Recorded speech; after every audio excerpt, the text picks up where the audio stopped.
की करुणा एवं ममता को समझ सकती है। और ध्यान रखना, माँ वो होती है जो माँ है ना, माँ कहने से मुंह खुलता है माँ, और बाप कहने से मुंह बंद होता है। आप देखना, श्री हरि राधे श्याम। किसी माँ का बेटा है और किसी माँ का जब बेटा है, वो माँ के सामने अपनी पूरी समस्या प्रकट कर देगा, लेकिन बाप के सामने बोलने से डरेगा। बाप के सामने बेटे का मुंह नहीं खुलता, लेकिन माँ के सामने बेटे का मुंह खुल जाता है। इसलिए तो उसको कहते हैं माँ। और माँ की जो करुणा होती है ना, माँ की जो करुणा होती है वो बेटे नहीं समझते। एक माँ अगर उसका पति खत्म हो जाए तो माँ अपने बच्चे का इसके घर जाके उसके घर जाके बर्तन मांज के कपड़ा धो के झाड़ू लगा के उस बच्चे का पेट भर देगी, भूखा नहीं रहने देगी उससे। इसलिए तो उसको माँ बोलते हैं। और बड़े होने के बाद ही वह बेटे को थोड़ी भी शर्म नहीं रहती कि जे माँ ने दूसरे के घर में बर्तन मांज के कपड़ा धो के झाड़ू लगा के पोछा लगा के अपने बेटे का पेट पाल दिया, और वही बेटा जब बड़ा हो जाता है तो बाप माँ उससे पाली नहीं जाती, वो अपनी माँ को घर से निकाल देता है। तो माँ की जो करुणा होती है ना, वो बड़ी प्यारी होती है। कहते हैं ना,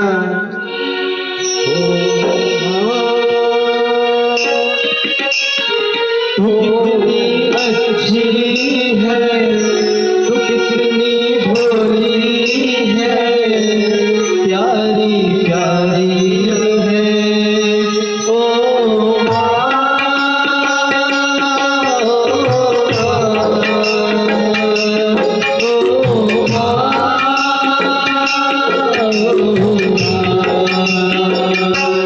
कितनी अच्छी है, कितनी भोली है, प्यारी प्यारी है ओ माँ, ओ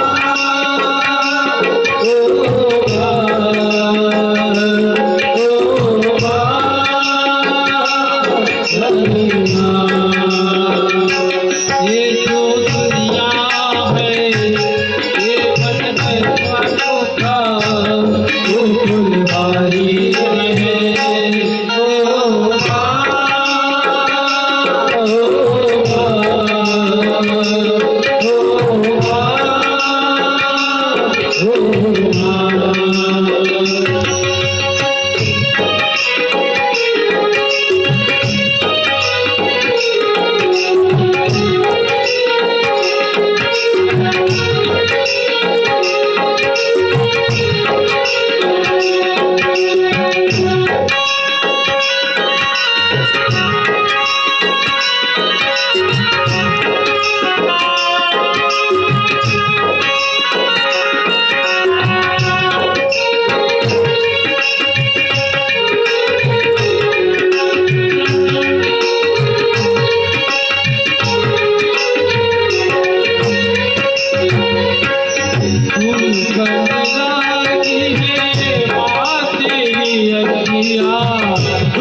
कितनी अच्छी है,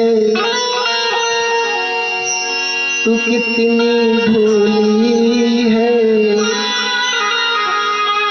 प्यारी प्यारी है ओ माँ, ओ माँ।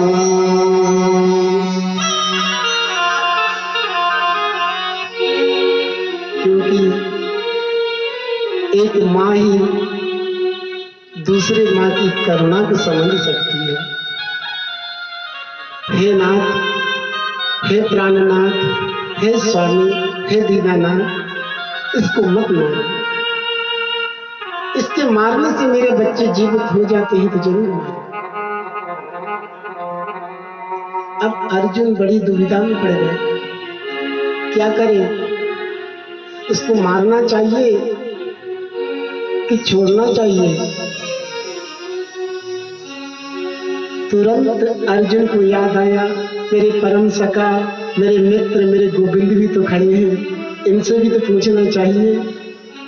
तुरंत अर्जुन ने गोविंद के चरणों में प्रणाम किया। गोविंद, बताओ क्या करना चाहिए? इसको मारना चाहिए कि इसको छोड़ना चाहिए? भगवान ने कहा, हमसे पूछते हो तो हम बता देते हैं। ब्रह्म बंधुर्नाहतम आताताई बधारणा।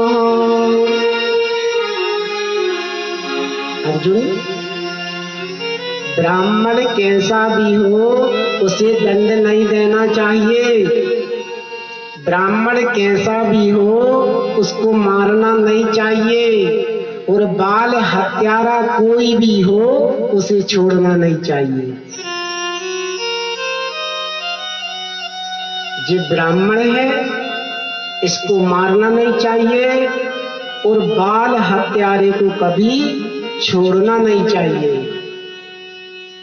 भीम दादा कहने लगे, वाह क्या न्याय करा है। ऐसे न्यायाधीश अगर एक दो और मिल जाएं तो होगा संसार का कल्याण। भगवान ने कहा, सुनो, बीच में बोलने की आवश्यकता नहीं है। अर्जुन ने गीता का उपदेश लिया है। अर्जुन जानता है मैं क्या बोलना चाह रहा हूं। और अर्जुन, एक बात सुन लो, जो द्रौपदी कह रही है वो बिल्कुल सही है। धर्मराज जो कह रहे हैं वो गलत हो नहीं सकता। मंजले भैया जो कह रहे हैं वो तुम्हें करना चाहिए, और जो मैं बोल रहा हूं वो कभी असत्य हो नहीं सकता। इसलिए फिर से ध्यान से सुन लो, जो ब्राह्मण है इसको मारना नहीं चाहिए, और जो बाल हत्यारा है इसको छोड़ना नहीं चाहिए। अर्जुन तुरंत समझ गए। अश्वत्थामा के सर पर एक मणि रखी हुई थी, उस मणि को निकाला, आधी दाढ़ी नीचे मुड़वाई, धक्का देके घर से बाहर निकाल दिया। अब देखिए, मार भी दिया और छोड़ भी दिया। क्यों? अगर किसी का अपमान हो जाए ना तो वो मरने के बराबर होता है। मारना तो छोड़ो, किसी की बेइज्जती हो जाए, किसी की इंसल्टी हो जाए तो ये समझ लेना वो मानव जीते जीते ही मुर्दे के समान है। इसलिए अश्वत्थामा को मार भी दिया और छोड़ भी दिया।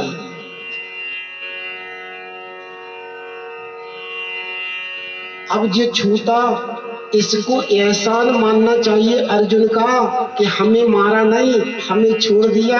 लेकिन इसके मन में और घृणा आ गई। जोर जोर से हंसने लगा, ओहो ओहो, मैंने तो पांडवों का वंश खराब कर दिया।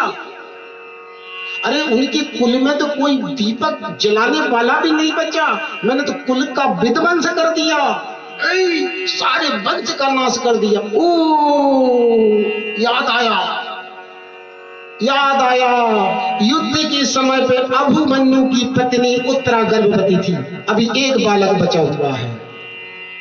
याद आया, देखिए ऊंच निवास नीच करती थी, ऊंचे स्थान पे बैठ के नीचों जैसी संगति आ गई। जोर जोर से हंसने लगा। याद आया युद्ध के समय पे जो अभिमन्यु की पत्नी थी ना उत्तरा, वो गर्भवती थी। कहते हैं इसने वहीं बैठे बैठे उस उत्तरा के गर्भ के लिए ब्रह्म अस्त्र चला दिया। जो गर्भ में शिशु था उस गर्भ के लिए जैसे ही उत्तरा ने अपनी ओर ब्रह्म अस्त्र को आते हुए देखा है, उसी समय गोविंद के चरणों में गिर गई। हे ना, इस बच्चे ने तो अभी जीवन देखा ही नहीं है। अरे जी अश्वत्थामा का क्या बिगाड़ा था, इसने इस गर्भ शिशु के लिए ब्रह्मास्त्र चला दिया। हे केशव, मैं भले ही जिंदा ना रहूं, ये पांडव का वंश है, जो मेरे पेट में है, मेरे उदर में है, ये पांडव का वंश है, इसलिए इस वंश की रक्षा करूं। तुरंत उत्तरा गोविंद के चरणों में गिर गई। पाहि पाहि महायोगन, देव देव जगत्पते, नान्यं तुद्भयं पश्ये, यत्र मृत्यु परस्परम्।